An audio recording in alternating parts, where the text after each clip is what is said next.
과자도 먹고 치맥도 먹고 해도 내 몸이 알아서 컨트롤 했다면 내가 스스로 바깥에서 먹어야 되는 내 몸으로 들어온 음식을 컨트롤 해야 되는 타이밍이 온 거예요. 나이가 드신 분들은. 그러니까 먹는 거에 더 신경을 써야 되고 의식적으로 몸을 계속 움직여서 근육 손실을 최소화할 수 있도록 해야 되고.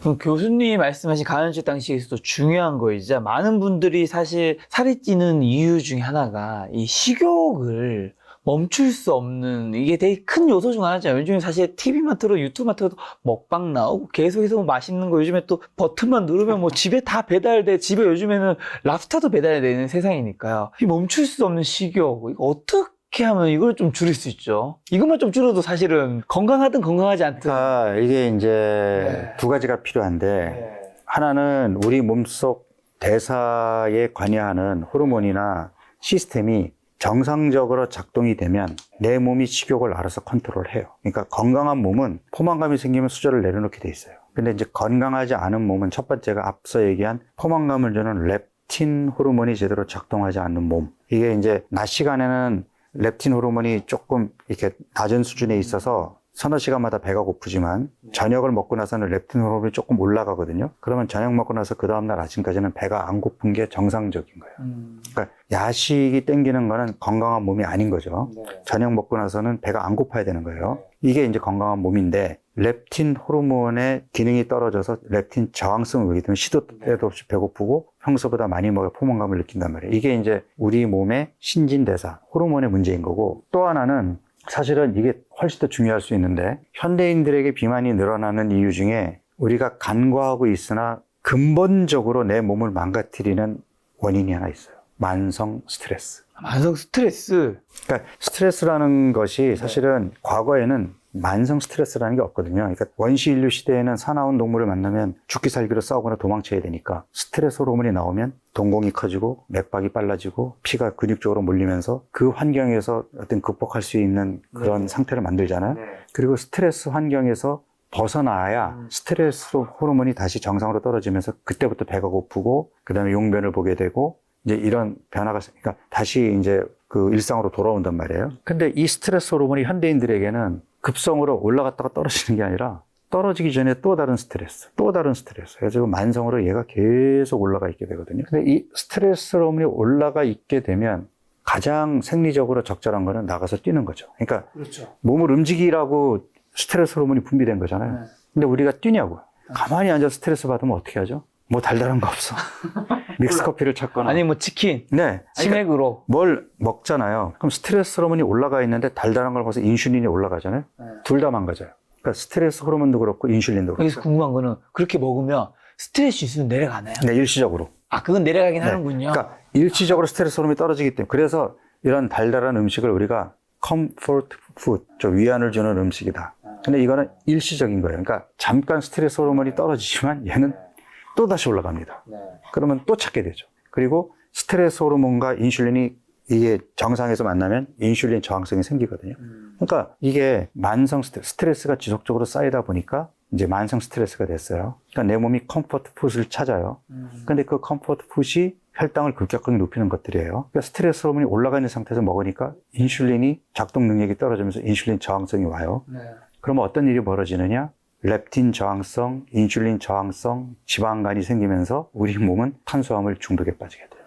왜? 스트레스를 받게 될 때 내가 단 음식을 나도 모르게 손에 뭐 과자나 이렇게 초콜릿이 지어져 있는 걸 발견하게 되거든요. 그러니까 이게 조건 반사적으로 그냥 인코딩이 돼버린 거예요. 그래서 그러면 어떻게 해야 되죠? 이런 걸 안 먹으려면 스트레스를 안 받아야 되죠. 지금 시대는 그게 좀 힘들죠. 안 받을 수 없잖아요. 그러니까 스트레스를 안 받으면 단 게 안 땡기거든요. 그러니까 지금 식욕을 주체할 수 없어요. 막 너무 땡겨요. 사실은 달달하게 땡기는 게 배가 고파서가 아니라 스트레스 호르몬이 올라가 있기 때문일 가능성이 많은데 올라가 있을 때 달달한 걸 먹으면 몸은 망가지거든요. 그러면 스트레스를 받지 않고 달달한 걸 먹거나 스트레스를 받았지만 달달한 걸 안 먹어야 몸이 안 망가지는데 그게 되냐고요. 그러니까 현대인들이 쉽게 몸이 망가지고 비만이 많아지는 거예요. 그러니까 어떻게 보면 이 만성 스트레스가 모든 병의 시작이라고 봐도 과언이 아닐 정도로 현대인들의 이 만성 질환의 중요한 원인인데 스트레스는 누가 주죠? 남이 주죠. 아닙니다. 내가 주는 거예요.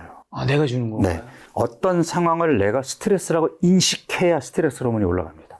네, 그러니까 이게 보면 저도 뚱뚱한 사람들, 저한테 찾아오시는 분들을 보면, 이분들이, 그러니까 스트레스 관리가 좀 적절하게 잘 안 되시는 분들. 그러니까 이를테면 남한테 싫은 소리 잘 못하고, 네. 남의 눈을 많이 의식하고. 그러니까 뭔가 이렇게 좀 약간 이렇게 내성적이라서 뭔가 이걸 풀지 못하고. 이런 분들이 그 쌓인 스트레스를 먹는 걸로 풀다 보니까 네. 몸이 무너지면서 살이 찌는 그런 결과로 오는 경우가 많단 말이에요. 그러니까 저는 저한테 오시는 분들에게 스트레스 관리가 굉장히 중요하다는 걸 강조하고, 그러니까 스트레스를 안 받을 수는 없잖아요. 만성으로 만들지 마라. 뭐 어떻게 스트레스를 관리해요? 그러니까 요즘 많이 나오는 회복 탄력성. 일단은 지금 내가 스트레스를 주는 게 누구라고요? 나. 예. 그러면 나 스스로 나한테 스트레스를 주면 안 되죠. 안 되죠. 소중한 나한테 왜 그렇잖아도 지금 건강을 챙겨야 되는데 네. 자꾸 어떤 사람이 나를 짜증나게 했다고 내가 신경을 쓰고 스트레스를 받으면 나만 손해잖아요. 네. 그러니까 피할 수 없으면 즐겨야 되고 어쨌든 남의 눈 의식하지 말고 약간은 조금은 개인주의적으로 나를 더 챙겨야 되고 그 다음에 뭔가 스트레스 받을 만한 상황이 생기면 좀 최대한 뒤로 미루거나 뭔가 스트레스를 받았을 때는 나가서 심호흡을 하면서 좀 맑은 공기를 쓰거나 아니면 그냥 생각 없이 뛰거나 헬스클럽 가가지고 무게운동 하면서 그냥 잊어버리거나 뭔가 스트레스를 받다 초콜릿이나 과자를 찾는 게 아니라 그런 방향으로 갈 수 있게 지금 이 인코딩된 거를 좀 바꿔야 되는데 이게 안 되니까 자꾸 요요가 생기는 거예요. 그럼 실제로 저는 가끔 이제 너무 화가 나는 일이 있으면 자거나 아니면 이제 근력 운동을 무게를 세게 치거나 아니면 진짜 엄청 질주를 하거든요. 아주 좋죠. 이게 좋은 거예요? 네, 아주 좋은 겁니다. 그러니까 진짜 무게 운동을 힘들게 할 때 아무 생각 안 나잖아요. 네. 네, 그렇게 만드는 게 오히려 스트레스 호르몬을 떨어뜨릴 수 있는 좋은 방법일 수 있는 거예요. 자, 오늘 이제 몇 가지만 더 여쭤보면 끝낼까 하는데 유정언니나 노화도 지방 축적에 영향을 주나요? 중요하죠. 타고난 체질도 중요하고 그 다음에 나이가 들면 들수록 우리 몸의 전반적인 기능들이 떨어지게 되잖아요. 그러니까 성장 호르몬 분비도 줄어들고 성 호르몬 분비도 줄어들게 되니까 자연스럽게 근육도 빠지게 되고 그러니까 나이가 들수록 근육 붙이기가 어려워진다라는 게 우리 몸이 그렇게 바뀌는 거예요. 그리고 지방 조직이 사실은 나이가 들어도 그러니까 새로운 지방세포가 만들어지긴 하거든요. 그러니까 우리가 옛날에는 소아비만은 지방세포의 크기만 커지는 게 아니라 숫자도 늘어나기 때문에 그러니까 소아비만이 성인비만일 때는 살 못 빼. 왜? 지방세포 숫자가 많으니까. 맞아요. 맞는 얘기고. 그러니까 성인이 되더라도 그러니까 계속 지방을 쌓아야 되는 환경이 생기게 되면 지방세포의 숫자가 늘어요. 근데 지방세포의 숫자가 나이가 들면 들수록 새로운 지방세포가 안 만들어져요. 이게 왜 중요하냐면 지방세포의 캐파가 유전적으로 사람마다 정해져 있어요. 이 스펀지가 큰 스펀지가 있고 작은 스펀지가 있는데 큰 스펀지가 있으면 조금 융통성이 커지잖아요. 내가 좀 여분의 에너지를 좀 비축할 수도 있고 끄집어낼 수도 있고. 근데 이 스펀지가 작으면 조금만 여분 에너지가 많이 들어와도 내 몸이 망가져요. 그래서 마른 비만이 훨씬 건강에 안 좋은 거고 나이가 들수록 새로운 지방세포가 생성이 안 되니까 이 스펀지가 더 커지지가 않거든요. 근데 나이가 들수록 근육이 줄어들고 배에 지방은 쌓이고 움직임도 줄어드는데 먹는 게 달달한 음식을 끊지 못하면 어떻게 되죠? 몸은 더 빠르게 망가지겠죠. 그래서 나이가 들수록 내 몸이 나빠졌기 때문에 예전에는 그냥 뭐 피자도 먹고 치맥도 먹고 해도 내 몸이 알아서 컨트롤 했다면 이제는 내가 스스로 바깥에서 먹어야 되는 내 몸으로 들어온 음식을 컨트롤 해야 되는 타이밍이 온 거예요. 나이가 드신 분들은. 그러니까 먹는 거에 더 신경을 써야 되고 의식적으로 몸을 계속 움직여서 근육 손실을 최소화할 수 있도록 해야 되고. 그러니까 이제는 나이가 들수록 건강관리에는 조금 더 신경을 쓰고 내가 더 행동으로 보여야 되는 거죠. 그래서 나이 드신 분들의 건강관리는 조금 더 부지런하셔야 됩니다. 그럼 비만에 대한 이제 경각심을 좀 주기 위해서 비만이 인간에게 미치는 가장 큰 만성 질환이랑 그리고 제가 보니까 나이 드신 분들도 사실 요즘에 워낙 의학이라든가 건강에 대한 관심도 많아지고 하다 보니까 이제 오래 사시잖아요. 근데 대부분 이제 결국에 가실 때는 대부분 암으로 많이 가시잖아요, 한국인분들이. 이게 비만이 암도 유발을 하나요? 네. 암의 또 중요한 원인 중에 하나죠. 특히 뭐 유방암이라든지 대장암이라든지 전립선암 같은 경우는 비만과 밀접한 관련이 있고 우리가 현대인들을 위협하는 질병이 크게 암과 혈관 질환인데 사실 암은 단기간에 결판이 납니다. 내가 이기든 암이 이기든. 근데 혈관 질환은요, 그 합병증으로 평생 고생하게 돼요. 뭐 심근경색으로 스텐트를 박는다든지 또는 뇌혈관 질환 중풍으로 인한 후유증으로 뭐 이렇게 좀 제대로 팔다리를 쓰지 못한다든지 이러면 삶의 질이 뚝 떨어지잖아요. 그 다음에 사실 혈관 질환의 종착역이 치매거든요. 그러니까 알츠하이머 치매 다음으로 이제 많은 게 혈관성 치매인데 알츠하이머 치매나 혈관성 치매나 위험 인자가 비슷해요. 결국은 혈관 관리를 잘 해야 되거든요. 그래서 저는 비만이라는 게 배가 나오고 살이 찌기 시작했다라는 게 일단 인지장애, 그러니까 치매로 가는 출발이라고 생각을 한단 말이에요. 그러니까 제가 처음에 단순히 체중계 눈금을 줄이려고 하지 말고 각종 대사 지표들을 정상으로 돌리려는 노력을 하루라도 빨리 해라라고 얘기한 것은 궁극적으로 나이가 들었을 때 중풍합병증이나 치매로 이어지지 않게 하기 위한 젊었을 때의 투자고 노력인 거거든요. 그래서 비만이 중요한 게 아니라 내가 살이 찌기 시작하고 배가 나왔는데 병원에서 검사를 해보니 혈압, 혈당, 콜레스테롤, 지방간 이런 얘기가 나왔다. 이제부터 시작해야 되는 거예요. 그동안 그냥 편하게 잘 드셨잖아요. 이제부터는 노력하셔야 됩니다. 근데 아까 전에 초반에 치매 얘기해 주시면서 90대 이후엔 반이 치매라고 이렇게 얘기해 주셨는데 진짜 90대 이후에는 그때까지 살아계신 분은 반은 치매를 겪는 건가요? 그러니까 이게 인지장애 증상이 나타나면 치매 아닌가라고 검사를 하게 되잖아요. 치매의 잠복기가 보통 20년에서 30년. 그러니까 예를 들어서 내가 85세에 치매 증상이 나타났다면 이미 55세, 65세부터 뇌에 베타 아밀로이드나 타우 단백이 축적되기 시작하는 거예요. 근데 이게 신경은 이제 우회로를 통해서 컴펜세이션을 하니까 인지장애 증상이 두드러지게 나타나는 데까지 시간이 많이 걸리는 거죠.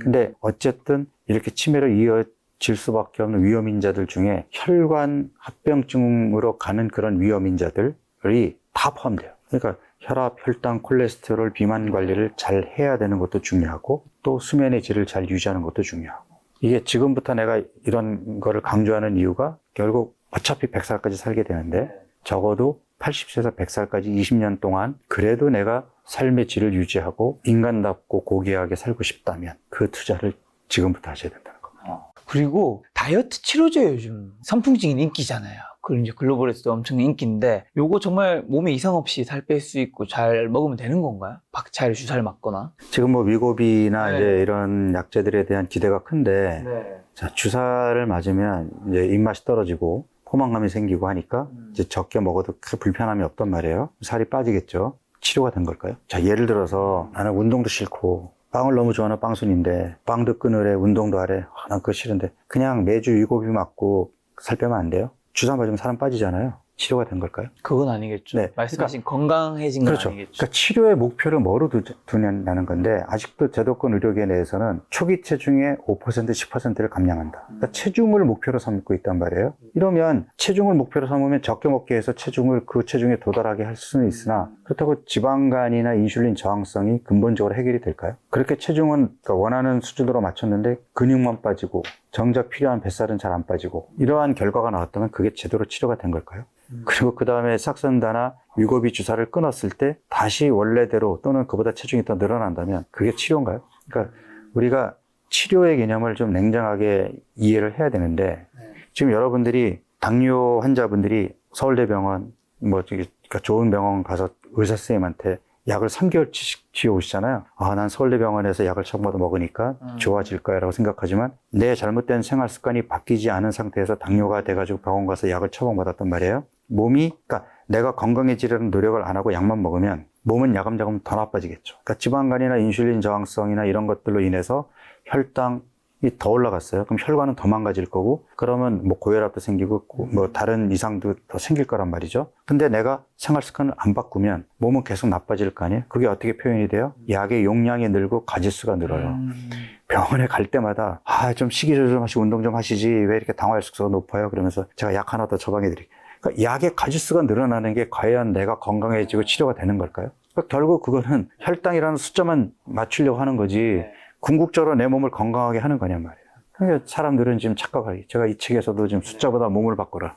그러니까 아니 콜레스테롤 숫자 앞서도 체중계 눈금을 줄이면 치료가 된 거냐고. 콜레스테롤 숫자만 떨어뜨리면 또는 혈압 수치만 떨어뜨리면 나는 나쁜 생활 습관을 그대로 유지해도 괜찮은 거냐고요. 그건 아니잖아요. 그러니까 물론 혈압약이나 콜레스테롤 약을 먹어서 수치를 떨어뜨리는 거는 혈관 합병증을 예방하기 위해서 필요해요. 그렇지만 궁극적으로는 내가 이런 이상이 왔으니 잘못된 생활 습관을 바꿔서 내 몸을 더 건강하게 해야지 하고 노력을 해서 혈압약을 줄이거나 끊거나 콜레스테롤 약을 줄이거나 끊는 게 궁극적인 치료고 건강한 방향으로 가는 거지 약의 가지수가 늘어나는 게 치료냐고요. 애초에 그거를 만든 원인 자체를 바꿔야지 되는 거고, 위고비 내는 게 살을 빼는 데는 당연히 도움이 되겠지만, 체중계 눈금을 움직이는 데 도움이 되겠죠. 하지만 건강한 몸으로 가는 거는 조금 다른 이야기일 수 있다. 그러니까 위고비가 효과가 없다는 얘기가 아니라 내가 제대로 된 방법으로 운동도 하고 건강식 챙겨 먹고 잠도 잘 자고 하는 노력을 하면서 식탐이 쉽게 잡히지 않으니 이거를 약의 도움을 받겠다. 이러면 그 약은 내 몸을 건강하게 만드는데 효과적일 수 있죠. 그러니까 이 약은 장수의 명검이 되느냐, 백정의 칼이 되느냐. 약은 죄가 없어요. 그걸 어떻게 활용하느냐의 문제인 거지. 자, 교수님 가시기 전에 이렇게 좋은 말씀 많이 해주신 교수님에게 제가 인간적인 질문 한 가지만 드린다면, 교수님이 이제 건강 관련된 정보를 웬만큼 이제 의사로서도 오랫동안 활동하셔서 많이 아시잖아요. 네. 근데 교수님이 이제 제가 듣기로 또 술은 굉장한 애주가로 알고 있는데, 그 술을 조금만 많이 줄여도 훨씬 더 건강해지실 텐데, 술이 교수님에게 어떤 의미일까요? 아니, 저도 술을 끊으면 지금보다 훨씬 건강해질 거라는 걸 저는 누구보다 잘 알고 그러니까요. 있어요. 그래서 제가 술을 끊었으면 피부도 지금보다 훨씬 더 그런 좋아졌을 교수님의 거고. 모습이 일반 사람들의 모습과 저는 비슷한 것 같아서 훨씬 공감하실 것 같아서. 그러니까 저도 사실은 의지력이 좀 박약하고 똑같은 운동하기 진짜 싫어하고 네, 저는 네. 학교 다닐 때 공부만 했으니까 운동에 취미가 없었기 때문에 그러니까 운동하는 게 별로 재밌지도 않고 네. 잘 못하거든요. 근데 이제 성격이 좀 소심하고 내성적이다 보니까 또 사람들 만나는 건 또 좋아하고 사람들이랑 좀 어울리려다 보니까 이게 좀 알코올의 힘을 빌려야 좀 사람들이랑 소통이 된단 말이에요. 네네. 그래서 제가 뭐 어쨌든 술이 나쁘다는 건 누구보다 잘 아니까 그러니까요. 그 몸에 나쁜 술을 어쩔 수 없이 먹는다면 술 이외에 몸에 나쁜 건 내가 일치하지 말자. 그래서 저는 설탕 밀가루를 안 먹어요. 아, 안 드세요? 네네. 아니, 술안주로 설탕 밀가루가 너무 많지 않나요? 가급적이면 저는 수육, 뭐 해산물, 회 이런 거 위주로 먹고, 그러니까 안주에 굉장히 신경을 씁니다. 그리고 술을 마시기 위해서 억지로 운동하고, 그리고 1년에 한 달은 제가 음주 안식월을 두고 아예 술을 한 모금도 안 먹어요. 간에게 휴식을 줘야 되니까. 그래서 이게 어떻게 보면 좀 자기 합리화일 수도 있고, 뭐 사실 누가 들으면 좀 오해할 수도 있는데, 뭐 저도 평범한 뭐 이제 의지력이 박약한 사람에 불과하고, 하지만 술도 즐기면서 그렇다고 건강도 좀 챙기고 싶단 말이죠. 그게 모두의 마음이죠. 네. 그래서 그러면 내가 원하는 거를 얻기 위해서는 또 양보하는 것도 있어야 되지 않을까요? 그렇죠. 네. 그래서 옛날에는 저도 아이스크림 킬러였고 밀가루 음식 엄청 좋아했는데 그 외에 안 좋은 네, 것들을. 과감하게 끊고 술에 집중하는데 이제 저도 나이가 드니까 확실히 몸이 예전 같지 않다라는 걸 느껴서 이제 언제까지 내가 이렇게 술을 즐겨야 될까를 지금 고민하고 있습니다. 저도 애주가기 때문에 요거 한 가지 더 궁금한 거는, 이왕이면 아까 전에 이제 술을 먹을 때 안주에 신경 쓴다고 하셨잖아요. 네. 수육이라든가 해산물.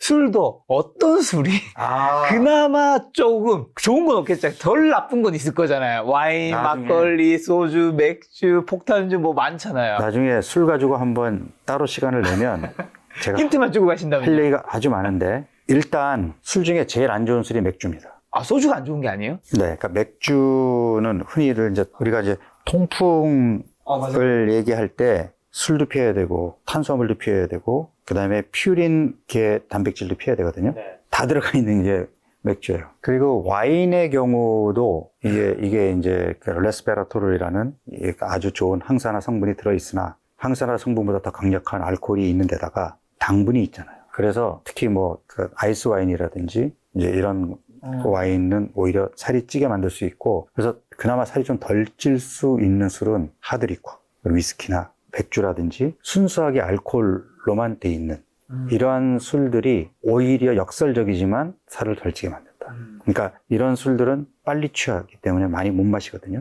만약에 내가 조금 그 배가 나오는 것이 걱정이 되지만 술을 좀 즐겨야 된다면 차라리 독주를 마시는 게 나을 수 있어요. 알겠습니다. 교수님의 인간적인 모습까지 아주 보기 좋은 시간이었던 것 같은데, 마지막에 저희 시청자분들에게 건강과 관련해서 꼭 하시고 싶은 말씀만 있다면요. 우리가 이제 건강 관리를 안 하면 병에 걸리잖아요. 근데 병에 걸린 후에 치료를 하려고 그러면 아무래도 그 치료의 결과도 그다지 좋지 않고 치료도 쉽지 않단 말이에요. 특히 비만이야말로 살찌지 않는 게 제일 좋은 겁니다. 그리고 지금 현재 배가 나오고 살이 찌고 있다면 하루라도 빨리 시작을 해야 이유가 좋아요. 오늘 이 프로그램 보시고 혹시 건강검진에서 뭔가 대사 이상에서 하나라도 이상 소견을 보인 그런 결과가 나왔다면 이 프로그램이 계기가 돼서 바로 지금부터 생활 습관을 조금이라도 바꾸려는 노력을 시작해 보십시오. 과당을 끊고 15분 운동하고 숙면을 취하려고 노력하는 것만으로도 몸이 바뀝니다. 그 계기에 오늘 영상이 좀 도움이 되었으면 좋겠고, 그 계기에 교수님 이번에 출간하신 내 몸 혁명책도 보신다면 여러분들의 다이어트와 건강에 훨씬 더 큰 도움 되지 않을까라는 생각했습니다. 교수님과 다음번에는 오늘 못다한 술 이야기.